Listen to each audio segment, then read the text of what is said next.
l'autorité d'abattre tous ceux qu'ils ont planifié, même s'ils ont fait des miracles pour contrer la bénédiction de Dieu en toi. Dieu qui te donne l'autorité, il te donne le pouvoir d'abattre les plans. C'est pas moi. Lorsque Dieu t'établit, il te rend complet. Puisqu'il ne commence jamais une chose pour la laisser inachevée. Comme Dieu ne laisse pas la chose inachevée, lorsqu'il t'établit, il te donne le pouvoir d'abattre. Je ne sais pas quel est le géant qui s'est mis au-devant de toi pour t'empêcher de vivre la grâce de Dieu, pour t'empêcher de vivre la victoire de Dieu. Je suis venu te dire ce matin. Et aussi longtemps que Dieu t'a établi, il t'a aussi donné le pouvoir d'abattre les blancs. Il t'a aussi donné le pouvoir d'abattre les murs qu'ils ont construits au-devant de toi, afin que la main de Dieu ne soit pas visible. Tu as cette autorité-là, tu as ce pouvoir-là, parce que tu as l'esprit supérieur en toi. Amen. Il a dit ici, il t'a donné le pouvoir de quoi? D'arracher. Je ne sais pas où ils ont planté les choses. Dans ton chemin, là où tu habites, dans ta maison, je ne sais pas quelles sont les grilles qu'ils ont fait pour t'abattre. Mais laisse-moi te dire une chose. Lorsque Dieu t'établit, il te donne aussi la force d'arracher. Tu ne peux pas arracher physiquement, mais tu as le pouvoir d'arracher. Ce qui était invisible, tu peux aussi l'arracher invisiblement par l'autorité de Jésus-Christ. C'est Dieu qui le dit. Il t'établit, mon frère. Il t'établit, ma sœur. Il ne tient pas compte de ce que tu sois une femme, de ce que tu sois un jeune homme. Mais il a dit, je répandrai de mon esprit sur toute chair. C'est lui que Dieu a établi. Dieu l'a ramené à la hauteur. Il sait voir ce que l'homme ne peut pas voir. Amen. Il s'est échappé au combat. Il s'est échappé aux pièges de l'adversaire. Pourquoi? Parce qu'il a l'esprit supérieur. On t'a vu passer le matin. Il espère de mettre un piège dans ton chemin. Mais toi, tu passes dans un chemin détourné. Pourquoi? Parce que tu as le même de Dieu. Pourquoi? Parce que tu as le Saint-Esprit de Dieu. Dieu ne nous laisse pas incomplets. Si on est en Christ, on est déjà complet. Même si tu ne vois pas la bonté de Dieu, même si tu vois que les choses sont un peu compliquées, laisse-moi te dire une chose. Le silence de Dieu ne veut pas dire que ton Dieu est absent. Le silence de Dieu ne témoigne pas que dans ta situation, Dieu ne va pas agir. Non, il agit en silence. Puisque la Bible dit dans le livre de l'Habakkuk, même si ça tarde, attends-la. Attends-la certainement et il s'accomplira. Parce que c'est un Dieu. Ce n'est pas en fait que Dieu t'a établi. Ce n'est pas aussi en fait que Dieu t'a amené ce matin pour que tu puisses écouter ce message. C'est parce que Dieu avait quelque chose à t'inculquer. Parce que Dieu avait quelque chose à t'apprendre ce matin. Voilà pourquoi il t'a ramené ce matin. Pour que tu comprennes que tu n'es pas n'importe qui. Pour que tu comprennes qu'il ne faut pas que tu te sous-estimes parce que tu es un jeune homme, parce que tu es une femme. Non! Tu as l'esprit de Dieu, tu as l'esprit supérieur. L'esprit qui a distingué David et Daniel face au sabbat. C'est cet esprit-là que Dieu a mis en toi. C'est cet esprit-là qui te donne la force d'abattre. C'est cet esprit-là qui te donne la force de ruiner. Mais laisse-moi te dire aussi une chose. Ce n'est pas la fin. Dieu n'a pas fini à parler. Il a dit ici, tu as le pouvoir de détruire tous les plans d'ennemis. À part ça, pour que tu baptises et que tu plantes. Toi qui m'entends ce matin, tu as le pouvoir de bâtir de bonnes choses pour ta vie. Tu as le pouvoir de bâtir de bonnes choses pour ta maison. Tu as le pouvoir de bâtir de bonnes choses pour tes enfants. Tu as le pouvoir de planter. Donc quelqu'un qui déracine, il a aussi la possibilité de planter. Si l'ennemi avait planté la maladie, toi qui as arraché, mais maintenant tu vas planter quoi? La bonne vie. Si l'ennemi avait mis l'échec, toi qui as le droit de planter la longévité. Si l'ennemi avait planté les stérilités en toi tu as le droit de planter la longévité. Parce que tu es Dieu. Dieu ne t'a pas établi en vain. Lorsqu'il t'établit, il te donne les qualités, il te donne les capacités. Lorsque la Bible dit, il pourvoit, il a aussi la provision.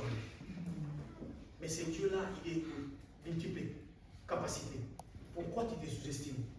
Je pose un peu la question à l'église de Dieu. Pourquoi nous nous sous-estimons? Pourquoi nous ignorons que nous avons un Dieu qui peut agir? Il nous a donné l'autorité, il nous a donné le pouvoir, il nous a établi, pas seulement établi, mais il nous a donné toutes les qualités que nous avons. Mon frère, ma sœur, Aïfa, crois-tu que tu es vraiment dans la victoire? Crois-tu que Dieu te donnera vraiment la victoire?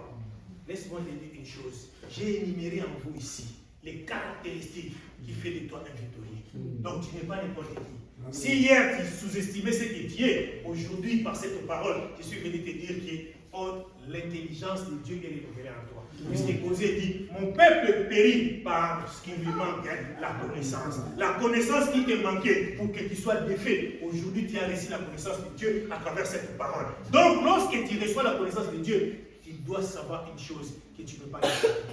Tu es un victorieux. Les murs qu'ils ont mis au devant de toi pour que tu puisses t'empêcher de vivre la grâce de Dieu, aujourd'hui tu as la capacité de le détruire. Regarde un peu ta vie toi-même. Regarde un peu les situations qui te préoccupent toi-même. La Bible dit, il est celui qui appelle à l'existence des choses qui n'existent pas. Si tu as un Dieu qui appelle à l'existence des choses qui n'existent pas, dans le livre des psaumes, il a dit, petit enfant, je vous ai appelé de qui? De Dieu.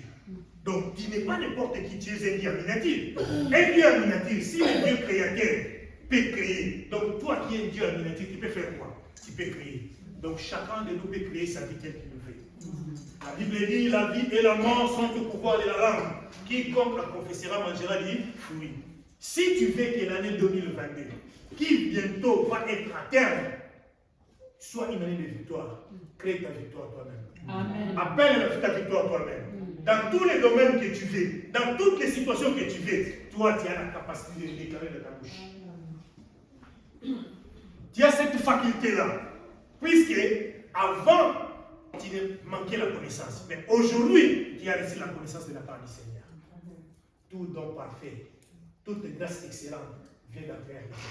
Donc comprends une chose, que la victoire que tu espères avoir, ce n'est pas une victoire que l'homme va te donner.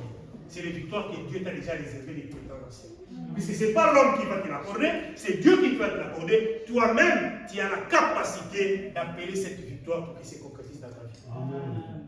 Tu as la capacité d'appeler cette victoire pour que cette victoire se concrétise dans ton foyer, dans ton mariage, dans tes études, dans ton travail, dans tes projets. Tu as cette capacité, cette faculté-là d'appeler la victoire. Quel est le Dieu qui est de ta vie qui était combattu? Ou quel est le domaine de ta vie qui était combattu? Tu peux changer l'histoire là à partir de ces messages. Tu peux changer l'histoire de ta famille aussi à partir de ces messages. Tu peux changer les temps à partir de ces messages. Tu peux aussi ouvrir les choses qui ont été fermées. Puisque la Bible dit, ce qui est fermé ici sera aussi fermé sur le ciel. Ce que tu as ouvert sur le ciel, c'est aussi ouvert sur là. Donc toi, tu as cette capacité-là d'ouvrir les portes qui ont été fermées. Parce que tu n'es pas n'importe qui. Parce que tu as écouté ce message. Je suis venu seulement te dire ce matin, je veux que ce message révolutionne ta vie. Je veux qu'à travers ce message, tu puisses changer ta manière de voir les choses. Je veux qu'à travers ce message, tu puisses appeler ce que tu voyais que cette chose m'appartenait, mais cette chose m'a échappé. Tu as la capacité de les ramener auprès de toi. Parce que tu n'es pas n'importe qui. Dieu t'a établi. Dieu t'a établi. Dieu t'a établi. Lorsque Dieu t'établit, il te donne les capacités, il te donne le moyen, il te donne les atouts auxquels tu dois mettre en pratique pour que la main de Dieu soit visible. Je suis venu dire à quelqu'un ce matin que 2022 c'est l'année de la victoire. Amen. 2022 c'est l'année de la victoire. Et c'est dans ces 2022 là que Dieu t'a établi. Lorsque Dieu t'a établi, tu n'es pas la personne que les gens connaissaient autrefois. Tu es maintenant un homme ou une femme de Dieu. Ne tiens pas compte de ce que tu es. Ne tiens pas compte de ce que tu vois. Mais tiens-toi compte de ce que ton Dieu est pour toi. De ce que ton Dieu peut faire pour ta maison, pour ta vie, pour ta famille, pour toutes les situations, même tes combats. Dieu a la capacité de les changer. C'est un Dieu puissant. Je continue ma lecture. La parole de l'Éternel, encore, verset 11. La parole de l'Éternel me fit adresser en ces mots. Que vois-tu? Jérémie répondit. Je vois une branche d'amandier. Et l'Éternel me dit, tu as bien vu, car je veille sur ma parole pour l'exécuter. Est-ce qu'on peut acclamer la parole du Seigneur?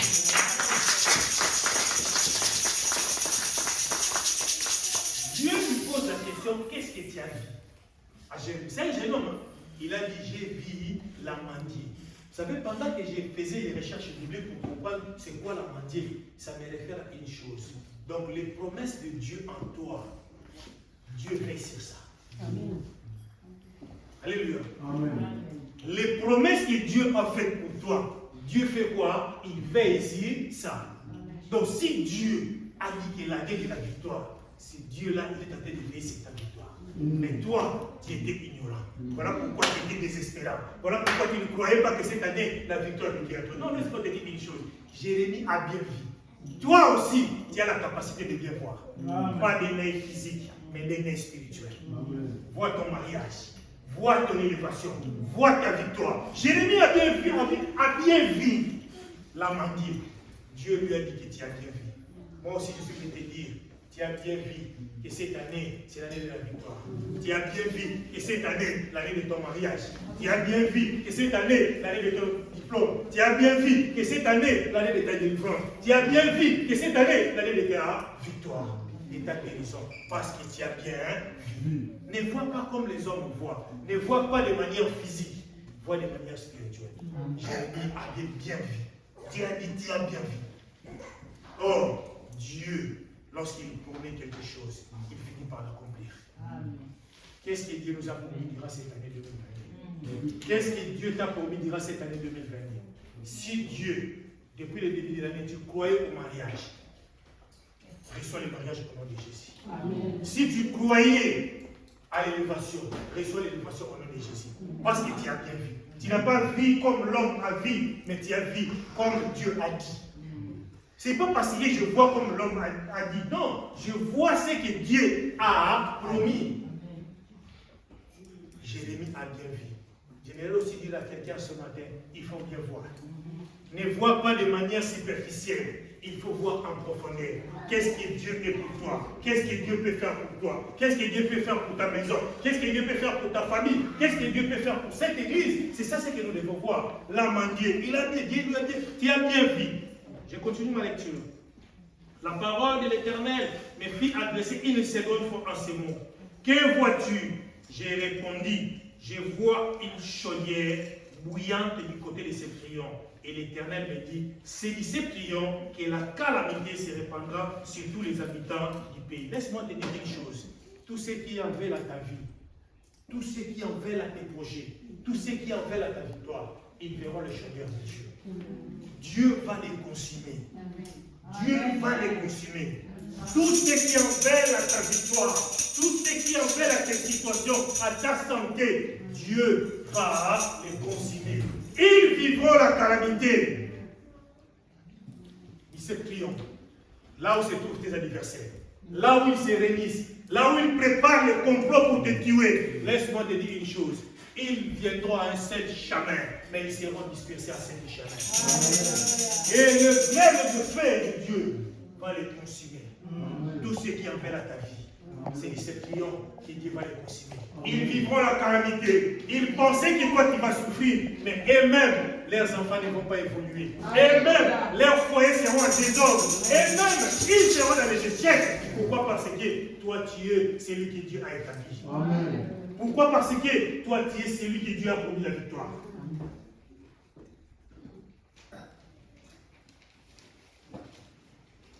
Verset 15. Car voici, je vais appeler tout le peuple du royaume de Septrion, dit l'Éternel. Ils viendront et placeront chacun leur siège à l'entrée des portes de Jérusalem, contre ces murailles tout alentour et contre toutes les villes de Jérusalem, de Juda. Je prononcerai mes jugements contre eux à cause de toute leur méchanceté, parce qu'ils m'ont abandonné et ont offert des naissances à d'autres dieux, parce qu'ils se sont prosternés devant l'ouvrage de leurs mains. Et toi, saint terrain, lève-toi et dis-leur tout ce que je t'ordonnerai. Ne tremble pas en leur présence. Je suis venu dire à quelqu'un, un victorieux ne peut pas voir perdre ses combats. Un victorieux ne peut pas voir perdre ses combats. Vous savez, je lisais un document à ce qui concerne l'homme qu'on appelle Michael Tyson. Un journaliste lui a posé la question, mais pourquoi tu cours à 4 heures? Vous savez la réponse? Je cours à 4 heures, puisqu'à 4 heures, mon anniversaire est en train de dormir. Je cours à 4 heures parce que mon adversaire est en train de dormir. Lorsqu'il dort, c'est pour s'approcher, mais moi je m'entraîne déjà à 4 heures. Lorsque j'apprendrai que mon adversaire commence à courir à 4 heures, donc moi, à 2 heures, je vais commencer à courir. Ce qui veut dire quoi? Tu dois pouvoir toujours anticiper la chose. Puisque la Bible nous dit, c'est le spirituel qui appelle ce qui est visible. C'est dans la prière, c'est dans la consécration, c'est dans la sanctification, c'est dans l'obéissance qu'on vit la main de Dieu. Si tu veux vivre la main de Dieu, sois juste. Si tu veux vivre la main de Dieu, sois obéissant. Si tu veux vivre la main de Dieu, entre dans son travail. Si tu veux vivre la main de Dieu, marche dans le crainte et dans l'obéissance ainsi que la sanctification. Tu verras la main de Dieu. Tu verras la main de Dieu.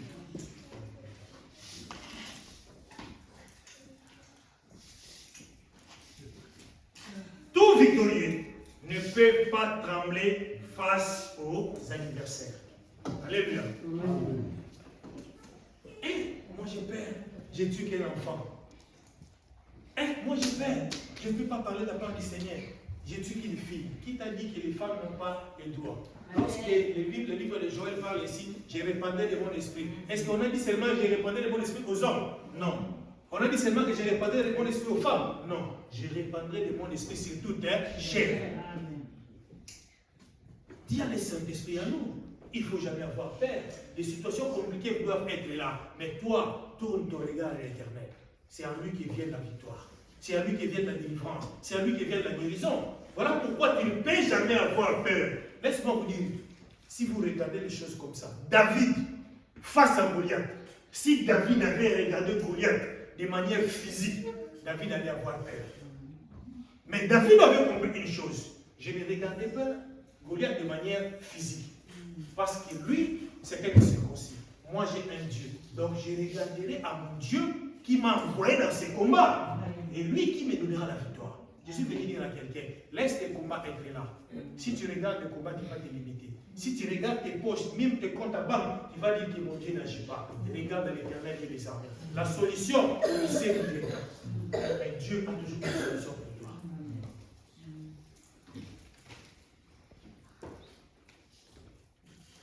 Voici, j'établis en ces jours sur toute le Juda comme une muraille forte. Voici, j'ai établi en ces jours sur tous les pays comme une ville forte, une colonne de fer et un mur d'airain contre les rois de Juda, contre ses chefs, contre ses sacrificateurs et contre le peuple du pays. Ils te feront la guerre, mais ils ne te vaincront pas. Parole du Seigneur. Si on peut acclamer la parole de Dieu. Un victorieux, c'est celui qui est invaincu. Un victorieux, c'est celui que personne ne peut vaincre. Il y aura des combats, oui. Tu vas recevoir le oui. Tu vas être malade, oui. Tu vas manquer l'argent, oui. Les dossiers vont être bloqués, oui. Mais laisse-moi te dire une chose. Même si les dossiers sont bloqués, même si tu es malade, même si tu tends vers la mort, mais tu as un Dieu en qui il y a la résurrection. Il y a un Dieu en qui il y a la victoire. Voilà pourquoi ils doivent te faire la guerre, mais personne ne va te vaincre. Tu vas tomber malade, tu vas aller aux urgences, tu vas être interné, mais tu retourneras de la manière dont tu es parti, parce que tu as un Dieu qui est puissant. Amen. Mon Dieu vous bénisse, mon Dieu vous bénisse, et cette parole va trouver dans vos terres.